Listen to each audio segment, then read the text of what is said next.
With the Xbox 360 stores set to close at the end of July, there's been a massive push for people to secure their favorite games physically before they disappear from the market for good. Prices have already started rising on so many titles in the 360 library, and it looks like there is no end in sight. I've seen many of my content creator friends out hunting and doing pickup videos for the console, so I decided it was time to put together my own video. Join me for These 360 Games Are Worth How Much? And let's explore the most valuable games the 360 has to offer. Let's get into it.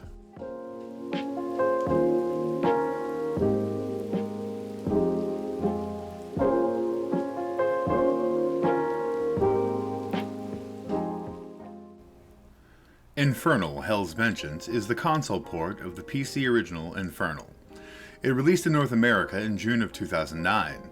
It is a third-person shooter in which you control Ryan, a fell angel. He has tons of weapons, as well as pyrokinesis, teleportation, and the ability to seal the souls of fallen enemies at his disposal. The game reviewed very poorly, especially the North American console port. Some praised the graphics, but most considered the game subpar, and a few even said it was a generation behind. With a limited print run and little demand for the release of additional copies, the game was scarce in the wild and has come to demand a high price on the secondary market. You can take your vengeance for the low price of $114 for a complete in-box copy. The Zoids franchise may have achieved some success in Japan, but it never quite caught on in North America. Zoids Assault is a strategy mech game that released for the 360 in 2008. The game distanced itself from the anime, going for a more realistic military look and feel. The game features numerous Zoid mechs, and all are customizable from the weapons they use to the paint style on them. The game had a limited print run, and from what I can see, turned off many fans of the series with a conscious effort to make the game differ from the visual style the series usually delivers. Zoids Assault will currently run you about $122 for a complete in-box copy. Fatal Inertia is a futuristic racing game in the style of Wipeout and F-Zero. It was released in September 2007 worldwide. The game features fast-paced racing action with multiple weapons that can be used to slow down the competition. There are 4 types of crafts that can be selected, each with different advantages in categories such as acceleration, handling, firepower, etc. It's set in a dystopian future, in which massive corporations basically control everything in life, including entertainment. Fatal Inertia is the favorite. The game seems to have received mixed to positive reviews.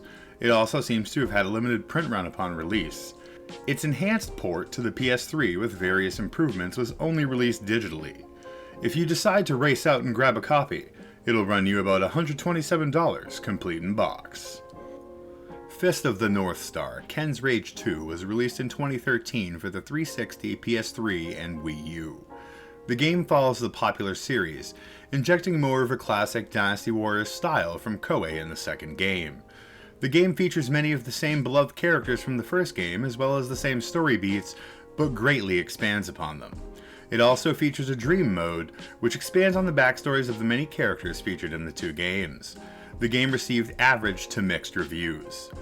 This seems to be another situation where the 360 release was the only game in town if you were looking for the game physically, as both the Wii U and PS3 versions were only released digitally. This game and Bullet Witch are personal favorites of mine of the games featured in this video, so I can personally vouch for the fun factor in this game. Take that with a grain of salt though, as I am a Tecmo Koei fanboy. To channel Ken's Rage will cost you an average of $143 for a complete in-box copy. The Culdcept series is a pioneer in card-based RPG games. Culdcept Saga was released as a 360 exclusive in 2006 in Japan and later in 2008 in North America. It was not released outside of these 2 regions. The game takes a unique Monopoly-style board game aesthetic, with players and opponents having to pay a toll or battle the creature that their opponent has deployed on certain squares. The game features elemental and power-up squares that can vastly shift the tide of battle. The game features over 500 cards to make decks from, which can be earned from completing battles. The card art is lovely, and the mechanics will delight any veteran player of both board games and trading card games. The story is surprisingly fun and deep as well, and was written by esteemed author To Ubukata. The beloved Kenji Ito of Saga series fame composed a massive 4 CD soundtrack for the game. Multiple talented artists from across Japan contributed to the card artwork. If you play your cards right, you can pick this one up for $147 complete in box. Operation Darkness is a strange one indeed.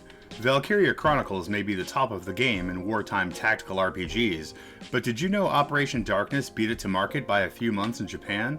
Imagine actual historical battles from World War II, with vampires, zombies, dragons, and werewolves, and of course, a chance to pop one into the skull of Adolf Hitler. Who can resist? In full transparency, I have not played this game partly because of the prohibitive cost, but it looks really cool. The game was received extremely poorly by critics though, with one even remarking that everything that could go wrong with the game did. The game does feature some pretty advanced mechanics and features a cool anime art aesthetic, so it's up to you if you want to give it a try with the high price tag of $170 complete in box. I find it incredible that the top game on a list like this would be a licensed racing game. F1 2013 was released by Codemasters across multiple platforms. The Xbox 360 version had an incredibly small print run. When I say incredibly small, we're talking people couldn't find it at all, even at release.